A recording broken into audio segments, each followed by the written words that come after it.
right quick. Have you ever left a bucket out and, water just, and it was kind of your junky bucket. Now, if y'all ever go to the Titlow house, I've got junk everywhere, number one. But one of the things you'll see is that you'll see a bucket probably somewhere around my shop. And probably right now you go out there and there's about 4 or 5. But have you ever left a bucket out and it's collected rainwater in it? I mean, most of us have probably done that, right? But then you go to pour out that water because you need that bucket for something, right? What's normally at the end of that when you pour it out? What's at the end there? You've already poured out all the hookworms out of there. Yes, the mosquitoes and all that. Slime. It's the end of it. It's the bottom of it. Well, that's what you got tonight to teach, guys. And I am so sorry. You got the bottom of the bucket. So we're going to make the best out of it. We're going to have a good time is what we're going to do. Tonight I want, when Pete asked me to teach tonight, it was one of those things to where I enjoy teaching. It really grounds me. It makes me get in the Word. It also makes me reflect on my life. So some of these things are going to be some of the stories of Tad Titlow. Just hope that I don't bring your stories into it as well. But that being said, before we get started, I would like to open up with a word of prayer. Danny, would you open us with a word of prayer?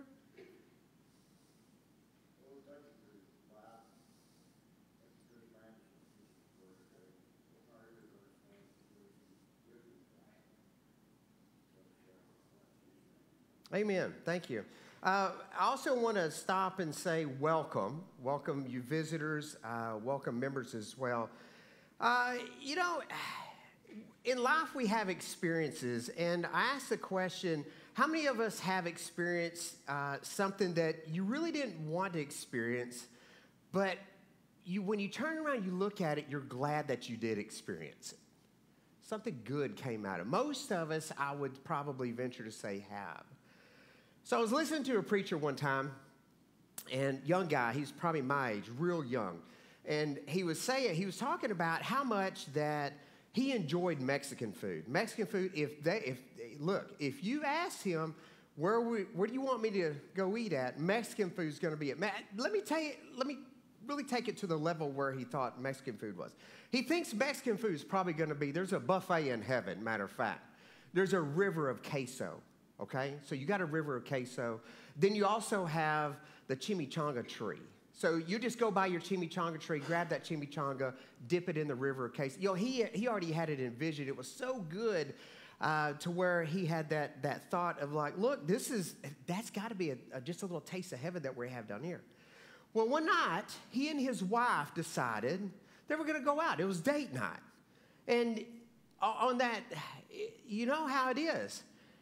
If she asked where you want to go to eat, you know what he's going to say. Let's go to Mexican food. He didn't care. It could be Taco Bell. It could be Little Mexico. It could be Old Mexico. It could be Rancho. He didn't care. He was not biased to any of those.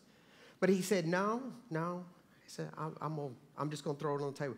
Babe, where you want to go eat? Well, you know what that does in all of our relationships.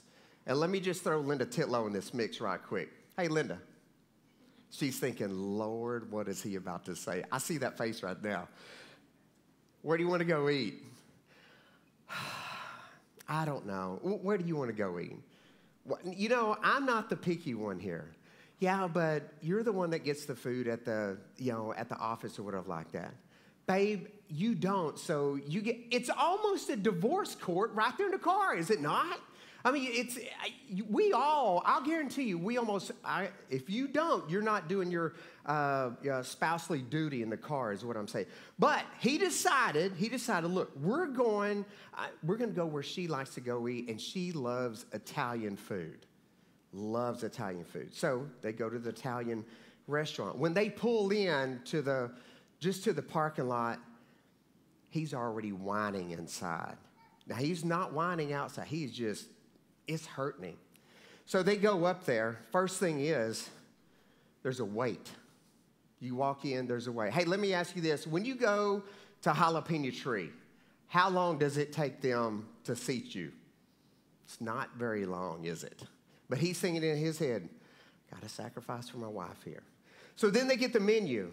opening up the menu and looking at it. And he's thinking, Lord, I could have a double order of fajitas for what one of these entrees are costing me. So now he's thinking the price of this. And he's like, this is just killing me. So then what happens? You order, and then what happens? You wait, do you not? And if you've ever been to an Italian restaurant, you go to Sal's. Sal's is a great place to eat. But you go to Sal's, you're going to wait. But hey, when you're in a Mexican restaurant, what do you do while you wait? You're grazing like a cow on grass with that salsa and that chip, aren't you? That's right. That's exactly right. But he's thinking to himself, no, I'm going to do this. And he was just dreading this whole thing. The whole thing was just a disaster. But once he got it, and his entree come out, and as soon as it hit his tongue, it was like a slice of heaven just slapped him in the face. And it's one of those things, at that point, he realized sometimes God will bless you in ways you never even wanted. Catch that? Sometimes God will bless you in ways you never even wanted to be blessed. So have you ever had any of these experiences as far as that goes? You know, maybe you wanted to move to another town, but that didn't work out. Maybe it was a relationship that you wanted it to happen so bad, but it didn't happen. Or maybe it was one of those things to where that it was a job. You wanted this job, and you wanted it to, you just had to have this job and so forth. But you know what? It wasn't meant to be, but something better came along. I'm just going to go ahead and jump out to say, probably if you are an adult on earth for about 10 to 20 minutes, you're going to run into some type of problem or something that you don't want to have to endure or actually go through. Because let's face it, bad things happen, do they not? I mean, I think probably all of us can say that as well. Financial distress can hit us. People betray us.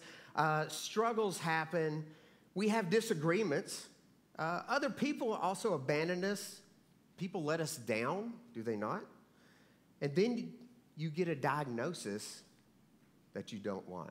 You get a telephone call that you don't want. The truth is, your pain breaks God's heart. Your pain breaks God's heart. I think sometimes people think that God likes to watch us go through pain. That he's sitting up there on his golden throne and he's looking down and says, they deserve that. That's what some people think. But let me just go ahead and do something right now. Let me clear the air, because it needs to be. God has never once sat on that throne, looked down and said, I am so glad that they have to go through these trying times. Now, however, Satan's deception is this. I would make the point to say that Satan makes us question our faith by planting the seed. The world's a mess, and it's God's fault, and he's happy about it. So you got to watch what Satan does to you and how he attacks you, because he is out there. Here's the reason why. If Satan can convince you that God enjoys pain, why would you want to be close to God? Why would I want to be close to a God that makes me hurt?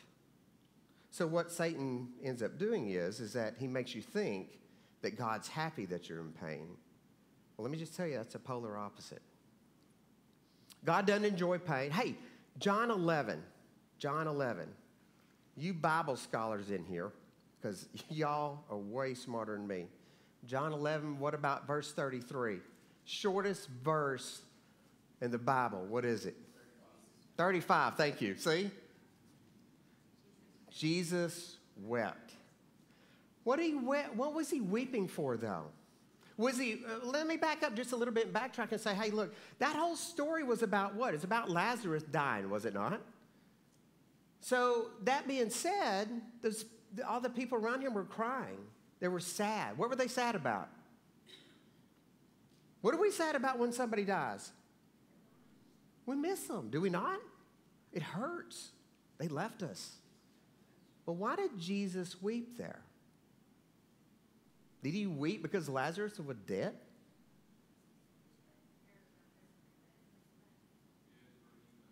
He hurt because they hurt. Jesus hurts when we hurt. So the whole thing with God's up there and he's looking down and he's glad that you have to go through trials is not accurate. It's not true at all. Matter of fact, God doesn't enjoy the pain, but he does have the ability to do something during the time of our suffering. And that's where we miss it a lot of times. The big picture is this. The beautiful thing about our God is that he can see the big picture. Because you need to check this out. Here it comes. Our God sees, you listen closely, because it's tricky and it's fun. Our God sees the entirety of the eternity time at one time. Say it again. Our God sees the entirety of the eternity time all at one time. What do we see? What's in front of us right here, right now. We don't see the big picture. We miss that. He has the ability to see our entire lifespan all at once and be in control of it to do things that he wants at the exact time that he wants it to occur. He's a master planner. He's the executor, the best executor. He's the best chess player of history. He has the ability to work through it all. And certainly, he works through all of our pain and suffering. And it may not make sense to us because we don't have that ability to look at this big thing, this journey that we call life. So tonight, all this leads to what I want to talk about. You know, I chewed on it for a while, but I think right now our community, our nation, and our world needs to focus on this. It's what I call the unwanted blessing. The unwanted blessing. So how can a blessing be unwanted? You know, I don't want you to answer. So ask the question, excuse me. Why do you think that we go through trials and tribulations? Why do you think that we go through trials and tribulations? Number one, does God want us to go through trials and tribulations? What are your thoughts there? Definitely brings us closer to Him. Makes us definitely more like Christ. Anybody else? Why do you think God wants us to go through trials and tribulations? Because I have to ask myself the same thing. I think it's just like what Jacob had said. It's just to be more like Jesus. But I also think it's a way to sculpt us the way that He is. He is sculpting us every time that He puts us through a trial and tribulation. But first, I think that you have to ask the question, what is God's purpose for your life? What is God's purpose for your life? What does God want you for? Hey, does God need you? We all know that. He doesn't need us. Believe it or not, it's not to make our life miserable or to make us to go through hard times. Doesn't mean that if I start following God that He's going to send me into this Middle Eastern desert and I have to eat bugs for 40 days or anything like that to be called a follower. A lot of people think that it's, that tough and so forth. God's goal for you isn't to make you miserable, believe it or not. Because I know a lot of us are either going through a hard time or have gone through a hard time or you're going to go through a hard time. There's no ifs, ands, or buts. So it's not to make you a poor, unhappy person and you're just supposed to grin and bear it because I'm a Jesus follower. God doesn't do that to us. On the other hand, your purpose, it's not to make your life easier. He's not some heavenly piñata that you can go take your prayer stick and whack the piñata and it just rained this heavenly candy on you. God's not that. Sometimes it happens to us, but that's not the purpose. God's purpose for you, and I think it's more just not only to be the image of Jesus, but it's also to be dependent upon God. To be dependent upon God. Because a lot of times, I know Tad Titlow, I can do anything. But Tad Titlow, let me just tell you, cannot do it by himself. But why? Why, I ask? So I ask, it's all about being molded, being dependent upon the relationship on God. Why? Because it's like C.S. Lewis says, God can't give us peace and happiness apart from himself. Can't be apart from him because there's no such thing. You can't find peace and happiness when you're apart from God. So if God is going to make us understand what our true purpose is in this life, he has to get us to fully 100% rely on him. And with all that in mind, I want to go to Scripture. Open your book up to James if you don't mind. First chapter of James. While y'all are doing that, James is one of my favorite books because he's like, let me square off, punch you right between the eyes with Scripture, and I love that. I have to have that for the most part. But the background is this. Who wrote the book of James? Thank you, James. Yeah, y'all are sharp tonight. So he was the half-brother of Jesus. And, James wrote this book during a time when there was ups and downs. A lot of downs right then as well. But here was something, when I got to thinking about James, and I know we probably all have. Could you imagine being compared to Jesus, though? James, why are you swimming? Why can't you walk on water? Hey, James, at Thanksgiving, James, we're running low on turkey. Well, hey, I got to go kill something. Well, Jesus just made it happen here. Those type of things. That would be trying for me. What else about James, though?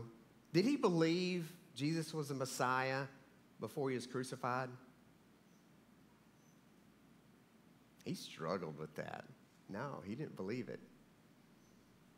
And I'll be honest with you, I'd be challenged with that also.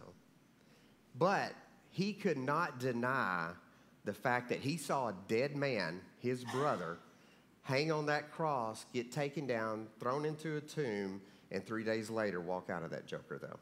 So that right then is where he totally submitted to that. So James is writing to a group of Jewish believers who were being persecuted. They were being persecuted by the Roman government. They had lost land. They couldn't buy stuff. It's kind of like what we would think that's going to happen in the apocalypse time, during the time of the tribulation and so forth. But there was a real danger because of those believers believing in Jesus. They actually had the risk of being martyrs and so forth just because of that, just saying that Jesus was the Messiah. But not only was that tearing up the physical aspect of their beliefs, but it was also seeping into them spiritually. It's kind of like when something happens at home and you're struggling with it and you go to work. Your boss typically tells you, leave that at the house. Because what will happen is you'll bleed that over into your work environment. And that's what had happened spiritually, is that all these physical miserable trials that they were undergoing and the beatings and so forth like that, they had seeped into the spiritual side of this because, we've all been there. So if God allows something challenging in our life to overwhelm you, we tend, like I say, to just bring that on in. The people were getting jealous. They were getting mad. They were hurt, is what they were. And when James throws this on the table, look up James 1, verse 2, because here it is. The introduction is verse 1. He says, my brethren, catch this next word, count it all joy when you fall into divers temptations. So James is not saying just enjoy it, but what does he say there? He says, count it what? And how much of it? All. Now, I don't know about you, but my default, when I have something bad hit me, my default is not just to be overwhelmed with joy. I'm going to use my wife again for an example. And I think there's probably a lot of us in this room here. I did not find overwhelming joy when I told her that she had a lethal cancer. At all. It hurt. I wept. But you got to catch this, though. So James is saying this is actually an opportunity, is what this is. Because that's realistic. Realistic is that I read that verse and I say, how? How can you find joy in that? What? You ever read your verses and like, I can't find happiness in divers, despair and so forth. How do you find happiness when your washer and dryer go out both at the same time? That's pretty challenging because your wife ain't happy. But there must be a purpose here. James is telling us that there must be more than just a trial that we must focus on here. But look at what he does not say, that we desire these trials. He doesn't go and say, hey, we as Christians go looking for these trials and troubles. Pray and ask God to give you more of these trials. We don't do. And no, he does not say anything of that. But what he does say is to ask God to use these events as an opportunity to reframe the actual tragic event through the eyes of faith. So if you have faith, there's something good that's going to come out of that. That word count, we need to look at that word. That word count is actually a financial term, is what that is. That financial term means to evaluate. So financially, when we evaluate something, what do? You look at something, I try to look at something from every angle. How much does it cost? How much is it going to yield? What kind of profit am I going to potentially have? What's the risk of me jumping into something like this? And I can go on with it. But ultimately, we look at it at every angle. So when we look at trials, when that phone call comes in that we didn't want, when that cancer comes back that we've already fought diligently to keep away from us, when I'm laid off from work, when the relationship is over, if we evaluate those and consider those differently than what we see them now, just how much that they make us feel in the moment, but what God could possibly do with them in the future. So here's my question. What do you do and how do you evaluate the trials that you face? What do you do and how do you evaluate the trials that we face? Well, in the middle of the trial, you may be thinking, well, this is a hopeless time. You may be a fixer. I'm going to fix it. That's what I'm going to do. You may start blaming. You may blame others. You may blame yourself about what's going on. So we tend to do that a lot of times. Or you just go into a panic mode. When trials and tribulations hit us, sometimes we go into a panic mode. I know a lot of people that do. But any of us, even as followers, may go into any of these modes. But James is telling us this. Trials don't have to make us feel hopeless. We don't get to choose our trials, but we do get to choose how we count or consider them. Okay? So you don't get to choose these trials, but you get to consider them. So I'm sure that we didn't choose to be in a financial struggle. I'm sure we didn't choose to be in a divorce. I'm sure that we didn't choose to lose a job or whatever the other issue is. And I'm sure that we didn't choose for the cancer to come back or to get that dreaded call. But my point is this. We will more than likely never choose or have control of the trial, but what you will always have control of is how you respond and look at your situation. We tell our kids a lot of times, Emily and Garrett, you can't choose how somebody acts towards you. You have total choice in how you respond to it, though. We as Christians don't get the choice of what the trial and tribulation is, but how we act towards it definitely helps the outcome of it is what it ends up doing. So something that I think that we need to really consider. So this is the time that I'll tell you if you want to write this down, if you want to pull your phone out or whatever like that, because I think it's a pretty cool statement. So as a follower of Jesus, I choose to see trials as blessed opportunities, not hopeless burdens. I choose to see trials as blessed opportunities and not hopeless burdens. So there's power in that statement. Can you imagine if our attitude was being from hopeless as that you face this guy on Monday morning that you just dread, more so to an opportunity? Do you ever have a project, a work project? I got a guy right now. If you come to the gym at 4:30 in the morning, you'll be my project. But the thing of it is, I got a guy that's about 350 pounds. He is my project. And that's one of those things to where that he thinks that that's a trial and tribulation, but at the end of the day, it's an opportunity for him. And he's doing really great. But it's the beauty and the benefit of living with a relationship with Jesus, with Jesus, because he does not prevent the trials. Matter of fact, if you look in John 16:33, so he doesn't prevent these trials from happening. And if you look at John 16:33, it says, "These things I have spoken unto you, that in me ye shall have peace." Catch that. There's nowhere else that you're going to find that peace. He doesn't say in the world, but this is what he says of the world. John 16:33. "In the world ye shall have tribulations, but be of good cheer. I have overcome the world." So Jesus is saying you'll have trials, but James also says that look at it differently. Look at it from an opportunity, not from a worldly view there. Matter of fact, if you're actually, we should all consider this a joy. So, hey, what's the difference between joy and happiness? Say again, I'm sorry. Motion? Emotion, yeah. How else would you describe it? Difference between joy and happiness. Say a little bit louder. Happiness depends on your circumstances. What does joy depend on? Say it again.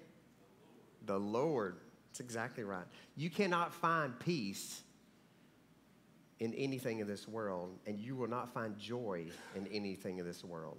You'll find some happiness, but that's about it, though. So, matter of fact, you need to consider all of this joy.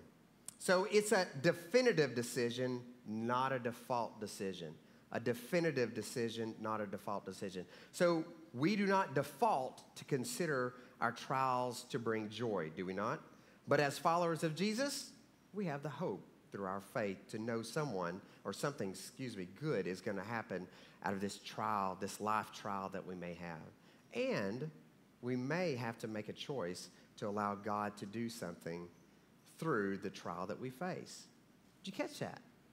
You have to make a choice. You have to make a choice before the trial even comes. And a lot of times, we don't think about these things until that they're already on us. So how do we make that definitive decision rather than a default? We have to face the trials that and evaluate them in the light or who God is and what he's doing in our life. So we have to remember God's character hasn't changed. He's still the God that separated the Red Sea. He's still the God that made water come from a rock.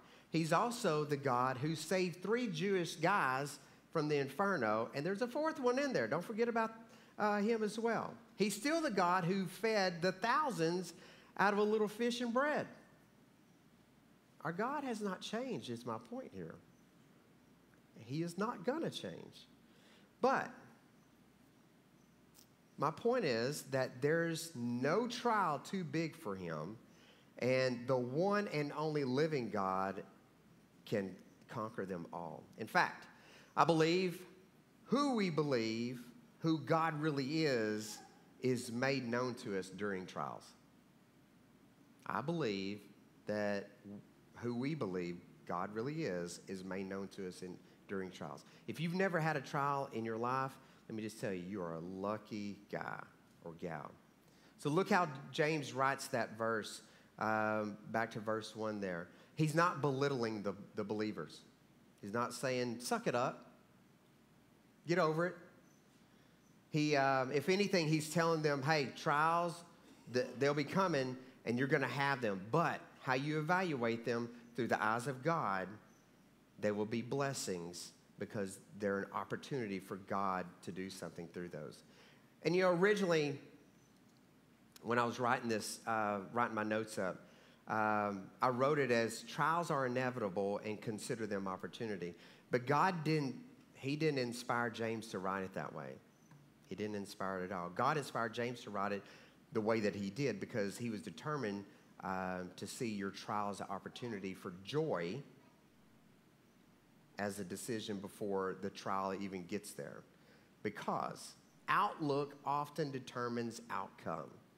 Outlook determines outcome. So basically, it's a decision before you even get to that trial. So I know who my God is, and I know that he's up to something bigger that I can't see. So when we face those trials, it's a predetermination is what it should be. In you is what I'm talking about. Or a pre-decision. So as we walk with him in faith, we have to trust him in the good and trust him in the bad, because God can make the bad good. Okay? He's still in that business. So James gives us a verse to reevaluate before we see it as a potential negative. But then he comes back and he gives us the why in verse 3. So look at verse 3. James 1:3, 3 and 4. He said, so knowing this. Knowing what? Talking about finding joy in these trials. So knowing this, that the trying of your faith worketh patience. But let patience have her perfect work, that ye may be perfect and entire, wanting nothing. Does that make sense to everybody? That's like Greek to me. So, because I have to have it dumbed down. You think since I have a medical license that I'm really smart? No. Ask Caleb Cooley. I'm way the opposite on that end there. So here's what the deal is. It's an unwanted blessing that he's talking about here. It's the Italian dinner that I was talking about also. And it boils down to perseverance. Perseverance. So James is all about, he says all this, to build this perseverance here. And I know that we as a culture don't really care for perseverance. I'm about to explain why.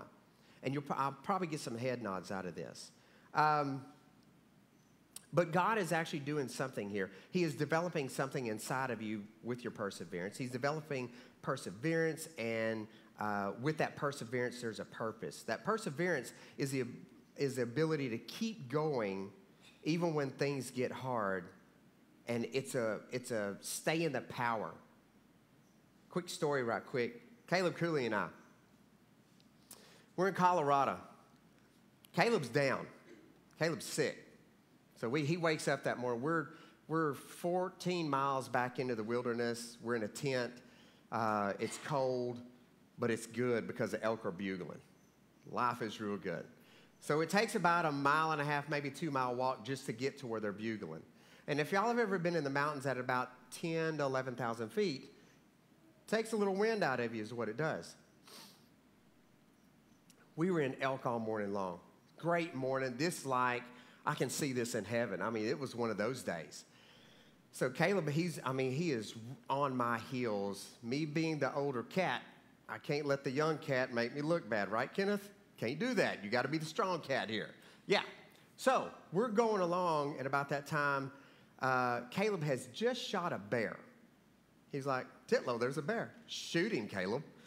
Caleb plugs him. I mean, it's great. But here's the deal with that. Caleb's still sick.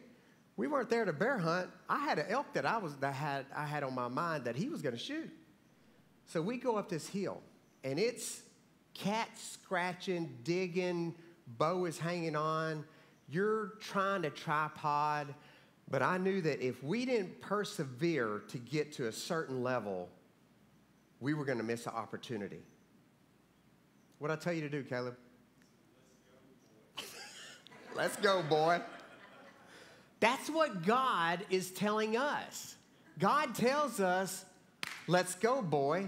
You may be down. You may be sucking wind. You may be tripod. You may be foaming at every orifice. But let me just tell you, it's one of those deals to where that as a Christian in faith, You have to dig in and keep going. Now, I say all this because now look at our society.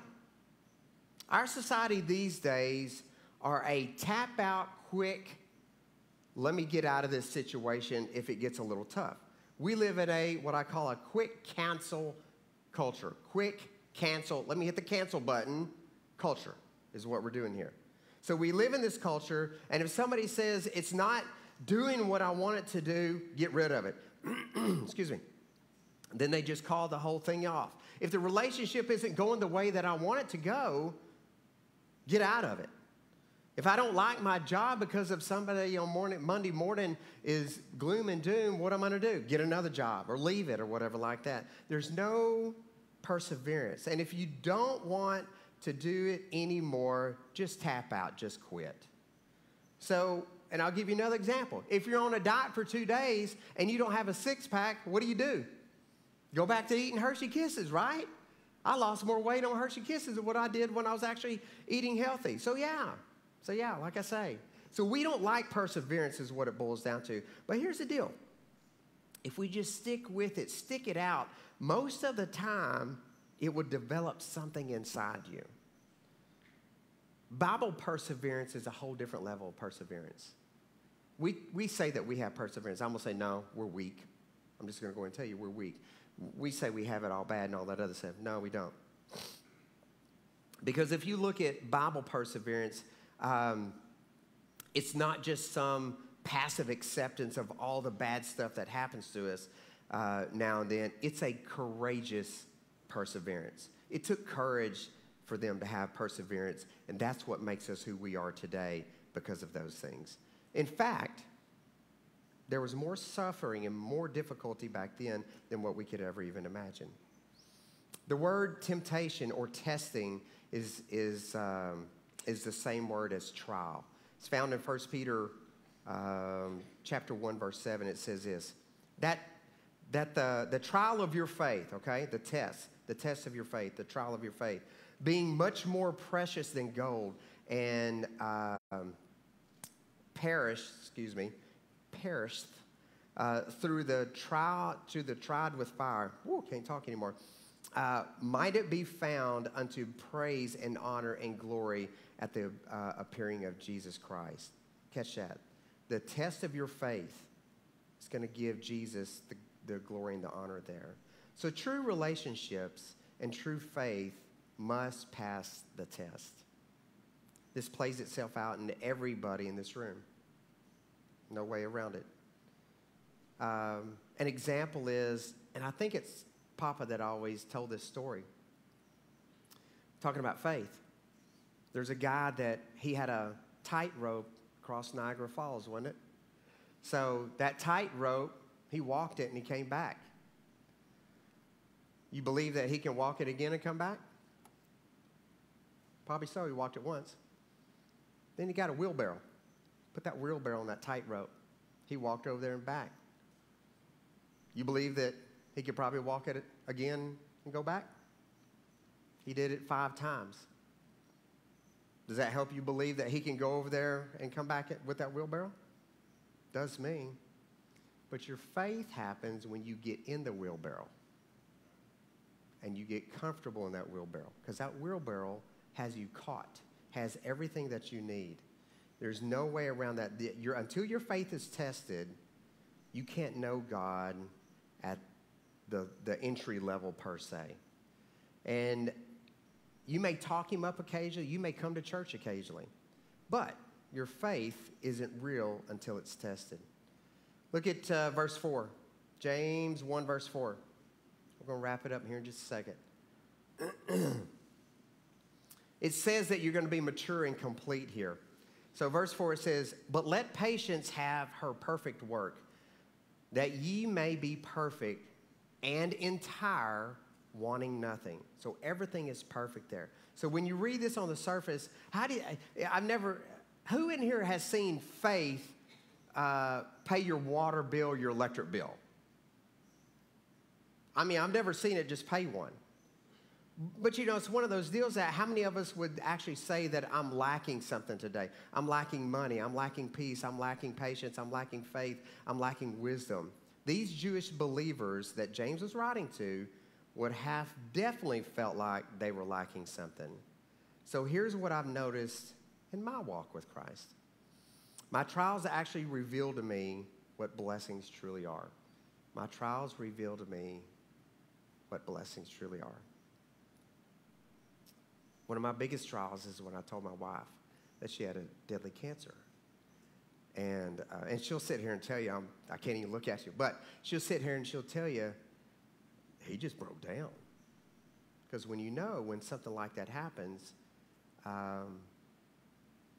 it's normally not good. But let me tell you what truly happened there. There's a reason for every trial. Christ can be found in each one of these. My wife is healthy, but let me tell you what it did to me. These trials draw us close. They pull us in, because when you have nothing, you always have God there, which is always something. So it's one of those things that you'll never know God is all that we need until God is all that you have. So that leads me to the closure. Perseverance. Keep going. The only way that you can still succeed, still come out on top, still have the faith, is to persevere. You still have to say, come on, boy, let's go. Because you're trying to figure out this trial, you can't see it all. You can't figure out how that you're going to get through it. But let me just tell you, if you have Jesus in your heart, he already has it figured out for you. The plan's there. I know a lot of you guys that you're thinking, how am I going to get through this? Rest easy.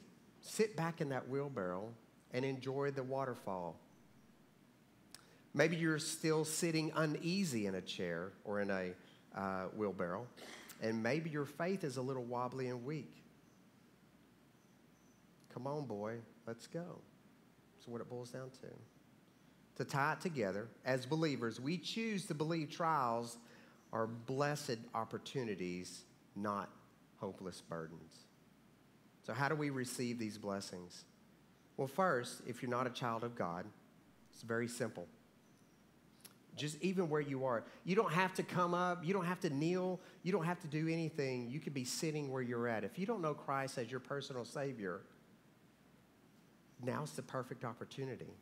Because you're going to have more trials, and you're going to figure out, I need something to give me peace to get through this. And if you don't have that, you're not going to get through it, and you're not going to have peace. But first you have to admit that you're a born sinner. Because if you don't admit that you have sin in your life, you got your own problems that we got to deal with. And I'll tell them about you if you have questions about that. But the next thing you got to do is that you have to trust and believe in your heart that Jesus died on the cross for us, came to earth, humbled himself, died on the cross, hung there, agonizing pain, was put in a tomb, rose 3 days later, and now he sits at the right hand of God. If you don't believe those things and that he's coming back for us one day, it's never too late. If you're a believer already, maybe your life is not where it needs to be. Maybe you're not persevering. Maybe you're allowing things to tap you out. Maybe this got you in a arm bar or something like that. Life itself has you in something that you're hurting and so forth. Maybe you need to recommit. But it all boils back to perseverance, because our God is still here. He is strong. He is still splitting seas and those type of things. So like I say, don't leave here without that answering that call that God gives all of us. So this message applies to all of us. And I just want to stop and end in prayer and just say, if you don't know Christ and you want to know Christ and you want to know more about that, please come talk to either me or any of the deacons, almost anybody else in here, and we can answer any questions. All right. Any questions or thoughts or anything before I'm going to close, and then we'll do prayer requests as well, about 15 minutes early. All right. Let's have a quick word of prayer, and don't leave and we'll do prayer requests after that. God, you give us these words. You give us these words of encouragement. Lord, I know that each and every one of us, if we're breathing in this room, we're going to have some type of trial, some type of test, some type of tribulation that you either allow us to walk into or it just happens to us. Most of the time, we put ourselves in these places. But Lord, help us to find the joy. Help us to live with the perseverance that you give us only through the peace that we can get through you. Lord, I love you, and I'm just grateful for the love letter that you give us, the Bible, to be able to have the words and the wisdom to come out of that. But Lord, I just pray for those that are maybe questioning their salvation or those that are struggling tonight. I just pray for them and lift them up to you. Lord, just help us to be better Christians. Help us to walk your walk better. Help us to love the way that you do. That's a sacrificial love, and I just pray that we do that as well. Lord, I ask all these things in your Son's name. Amen. All right, so just a